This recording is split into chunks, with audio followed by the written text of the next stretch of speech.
नमस्कार दोस्तों, स्वागत है आपका हमारे YouTube चैनल में। आज हम बात करेंगे लगभग 40 ऐसे क्वेश्चनों के बारे में जो कि रेलवे के प्रीवियस ईयर एग्जाम में पूछे गए थे। ठीक है, तो देखते हैं पहला क्वेश्चन। भारतीय संविधान का कौन सा अनुच्छेद अस्पृश्यता का उन्मूलन करता है? अस्पृश्यता मतलब छुआछूत का उन्मूलन करता है। तो इसका आंसर होगा आपका अनुच्छेद 17। तो आंसर सी आपका सही हो जाएगा। ठीक है, अगला क्वेश्चन देखते हैं। भारत का बिस्मार्क किसे कहा जाता है? तो इसका आंसर होगा सरदार पटेल को। ऑप्शन ए आपका सही हो जाएगा। अगला क्वेश्चन है, पद्मावत के लेखक कौन है? पद्मावत के लेखक कौन है? इंपॉर्टेंट क्वेश्चन है। तो इसका आंसर होगा मलिक मोहम्मद जायसी, यानी कि ऑप्शन नंबर बी आपका सही हो जाएगा। ठीक है, भारतीय संविधान में वित्त आयोग का प्रावधान किस अनुच्छेद में किया गया है? क्या पूछा गया है? वित्त आयोग का प्रावधान। तो इसका आंसर होगा आपका आर्टिकल 280। तो ऑप्शन ए आपका सही हो जाएगा। ठीक है, अगला क्वेश्चन है, मानव शरीर में ऑक्सीजन का परिवहन कौन करता है? तो ऑक्सीजन का जो परिवहन करता है वह करता है हीमोग्लोबिन। तो ऑप्शन सी आपका सही हो जाएगा। ठीक है, अगला क्वेश्चन है, भारत के संविधान की प्रारूप समिति में कुल कितने सदस्य थे? प्रारूप समिति में कुल कितने सदस्य थे? तो इसका आंसर है ऑप्शन सी, यानी कि 7 सदस्य थे। और इस प्रारूप समिति के जो अध्यक्ष थे वह थे भीमराव अंबेडकर। ठीक है, अगला क्वेश्चन है, मानव शरीर में सबसे अधिक मात्रा में पाया जाने वाला प्रोटीन कौन सा है? तो सबसे अधिक मात्रा में कौन सा प्रोटीन पाया जाता है? कोलेजन। कोलेजन एक प्रोटीन होता है जो कि हड्डियों और त्वचा में पाया जाता है। ठीक है, तो इसका आंसर होगा कोलेजन। अगला क्वेश्चन है, भारत के राष्ट्रपति के विरुद्ध महाभियोग किस अनुच्छेद में वर्णित है? महाभियोग किसके विरुद्ध? राष्ट्रपति के विरुद्ध। तो इसका आंसर होगा आपका आर्टिकल 61। तो आंसर बी आपका सही हो जाएगा। ठीक है, अगला क्वेश्चन देखते हैं, मानव शरीर में हेपेरिन का मुख्य कार्य क्या है? हेपेरिन का मुख्य कार्य क्या है? तो इसका आंसर है आपका रक्त का थक्का बनने से रोकना। मानव शरीर के अंदर जो ब्लड है वह चल रहा है, तो इसका कहीं पर भी ब्लड का क्लॉटिंग या थक्का ना जम जाए, तो यह कार्य करता है हेपेरिन। ठीक है, और यदि हमें कोई चोट लग जाती है तो बाहर से जो रक्त का थक्का जमाता है वह जमाता है विटामिन के। तो इसका आंसर होगा रक्त का थक्का बनने से रोकना।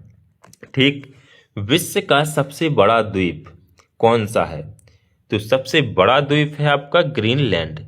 आंसर आपका बी सही हो जाएगा। ठीक है, अगला क्वेश्चन देखते हैं, भारतीय संविधान में वित्त आयोग का गठन कौन करता है? वित्त आयोग का गठन कौन करता है? तो इसका आंसर होगा आपका ऑप्शन नंबर सी, राष्ट्रपति वित्त आयोग का गठन करता है। ठीक है, अगला क्वेश्चन देखते हैं, संविधान सभा द्वारा भारत का राष्ट्रीय ध्वज कब अपनाया गया था?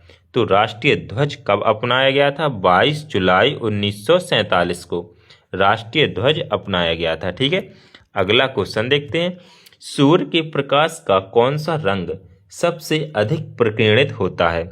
तो सबसे अधिक प्रकीर्णित कौन सा रंग होता है? तो वह होता है आपका बैगनी। ठीक, आंसर आपका डी सही हो जाएगा। और यदि पूछा जाए सबसे कम प्रकीर्णित कौन सा होता है, तो उसका आंसर होगा लाल। ठीक, अगला क्वेश्चन देखते हैं, विटामिन ई। विटामिन ई का रासायनिक नाम क्या है? तो विटामिन ई का रासायनिक नाम है आपका टोकोफेरोल। ठीक, इसका आंसर हो जाएगा आपका ए, टोकोफेरोल। और यदि पूछा जाए विटामिन ए का, तो विटामिन ए का होता है रेटिनॉल। विटामिन बी का थायमिन। ठीक है, B1 का। और यदि पूछा जाए विटामिन डी का, तो कैल्सीफेरोल। इसका आंसर होगा आपका ऑप्शन ए, टोकोफेरोल। अगला क्वेश्चन है, सूर्य का जो सतही तापमान लगभग कितना होता है? सूर्य के सतह ऊपरी भाग का तापमान कितना होता है? तो इसका आंसर होगा option number C, 5500 degree Celsius. ठीक है, अगला क्वेश्चन है, सिंधु घाटी सभ्यता का वह स्थान कौन सा है जहां अग्निकुंड मिले थे? तो अग्निकुंड कहाँ कहाँ से मिले थे? लोथल से और कालीबग्गा। इसके आंसर दोनों सही हो जाएंगे, बी और सी, कालीबग्गा और लोथल। ठीक है, अगला क्वेश्चन है भारतीय संविधान में भारतीय संविधान में मूल कर्तव्य किस देश से लिए गए हैं। तो मूल कर्तव्य की बात आए तो यहाँ पर आपको लगाना है रूस, यानी कि पूर्व सोवियत संघ। और यदि मूल अधिकारों की बात आ जाए, मूल अधिकार, तो इसका आंसर हो जाता अमेरिका। कंफ्यूजन मत रखना, मूल अधिकार लिए गए हैं अमेरिका से और मूल कर्तव्य लिए गए हैं रूस से। ठीक है, अगला क्वेश्चन देखते हैं, स्वर्ण मंदिर का निर्माण किस सिख गुरु ने करवाया था। तो किस सिख गुरु ने करवाया था गुरु अर्जुन देव ने। ऑप्शन नंबर बी आपका सही हो जाएगा। अगला क्वेश्चन देखते हैं, मानव शरीर में सबसे बड़ी लार ग्रंथि कौन सी है। तो सबसे बड़ी लार ग्रंथि है आपकी पैरोटिड ग्लैंड।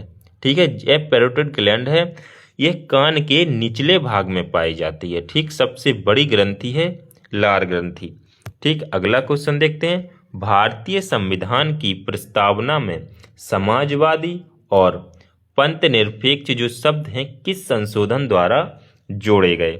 तो इसका आंसर होगा आपका ऑप्शन नंबर बी, 42वां संविधान संशोधन हुआ था, उसी के द्वारा समाजवादी और पंथ निरपेक्ष शब्द जोड़े गए थे। ठीक है, भारतीय संविधान में।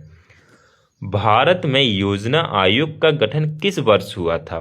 तो योजना आयोग का गठन हुआ था 1950 में, लेकिन अब योजना आयोग के स्थान पर नीति आयोग को ले लिया गया है। ठीक है, भारतीय संविधान के किस अनुच्छेद में राष्ट्रपति पर महाभियोग का प्रावधान है। मतलब राष्ट्रपति अगर कोई गलत काम करता है तो उस पर भी महाभियोग लाया जा सकता है, किस अनुच्छेद के तहत। तो इसका आंसर होगा ऑप्शन नंबर बी, आर्टिकल 61 के तहत। अगला क्वेश्चन देखते हैं, मयूर सिंहासन, मोस्ट इंपोर्टेंट क्वेश्चन है, मयूर सिंहासन का निर्माण किस मुगल शासक ने करवाया था। तो इसका आंसर होगा आपका शाहजहां, यानी कि ऑप्शन नंबर बी आपका सही हो जाएगा। ठीक है, अगला क्वेश्चन देखते हैं, व्यापकगत सिद्धांत या फिर उसे इंग्लिश में कहा जाता है डॉक्ट्राइन ऑफ लीव्स किसने लागू किया था। तो इसका आंसर होगा आपका Lord Dalhousie. Option number B आपका लॉर्ड डलहौजी सही हो जाएगा। ठीक है, अगला क्वेश्चन देखते हैं,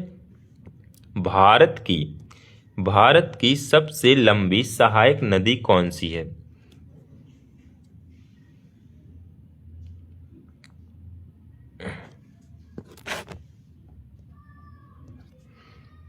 अगला क्वेश्चन देखते हैं,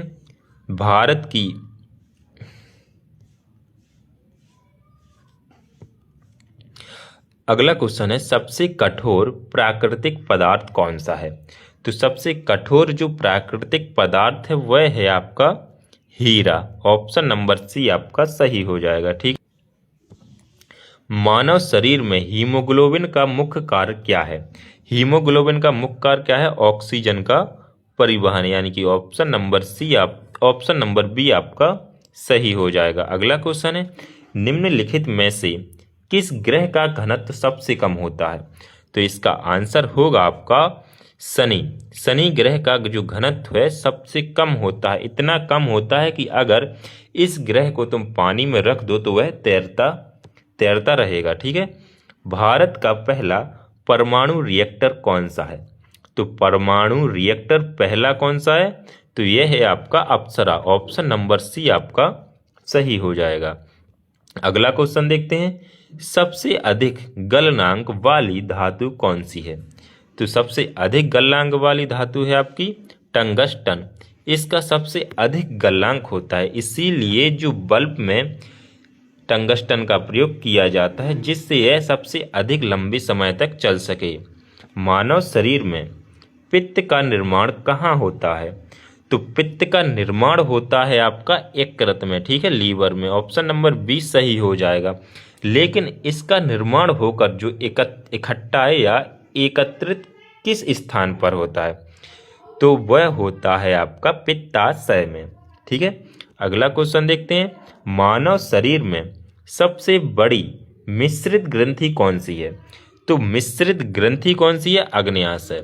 अग्न्याशय में 3 प्रकार की कोशिकाएं पाई जाती हैं, अल्फा, बीटा और गामा कोशिकाएं। ठीक है, तो सबसे बड़ी मिश्रित ग्रंथि है आपकी अग्न्याशय। अगला क्वेश्चन देखते हैं, मानव शरीर में डीएनए मुख्य रूप से कहाँ पाया जाता है? तो डीएनए पाया जाता है केंद्रक में। ऑप्शन नंबर सी आपका सही हो गया। ठीक है, अगला क्वेश्चन देखते हैं, मानव शरीर में इंसुलिन का स्राव किस कोशिका द्वारा होता है? तो अभी मैंने बताया कि अग्न्याशय में 3 प्रकार की कोशिकाएं पाई जाती हैं, उन्हीं में से एक कोशिका से इंसुलिन का स्रावण होता है। तो इसका आंसर होगा आपका ऑप्शन नंबर बी, बीटा कोशिका से। ठीक है, इंसुलिन का निर्माण या स्रावित होता है। अगला क्वेश्चन देखते हैं, भारत का पहला स्वदेशी सुपर कंप्यूटर कौन सा है? तो यह है परम 8000, यानी कि ऑप्शन नंबर ए आपका सही हो जाएगा।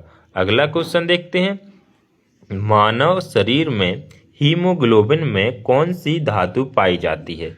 तो हीमोग्लोबिन में कौन सी धातु पाई जाती है? आयरन, यानी कि लोहा आपकी हीमोग्लोबिन में पाई जाती है। ठीक है, अगला क्वेश्चन है, निम्नलिखित में से सबसे हल्का निष्क्रिय गैस कौन सा है? तो निष्क्रिय होना चाहिए और हल्का होना चाहिए, तो इसमें से आंसर होगा आपका हीलियम। ऑप्शन नंबर बी आपका सही हो जाएगा। अगला क्वेश्चन है, भारतीय संविधान के किस अनुच्छेद में राष्ट्रपति की क्षमादान शक्ति का उल्लेख है? यानी कि यदि आप कोई कार्य करते हो, बुरा कार्य करते हो, तो राष्ट्रपति उसे क्षमा कर सकता है, किस आर्टिकल के तहत?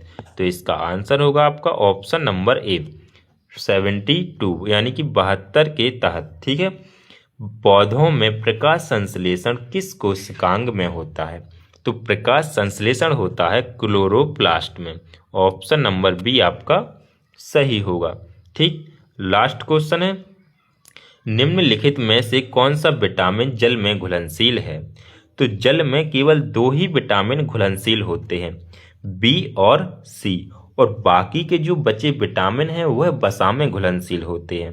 तो इसका आंसर होगा आपका ऑप्शन नंबर डी, यानी कि option number D, vitamin C जल में घुलनशील होता है।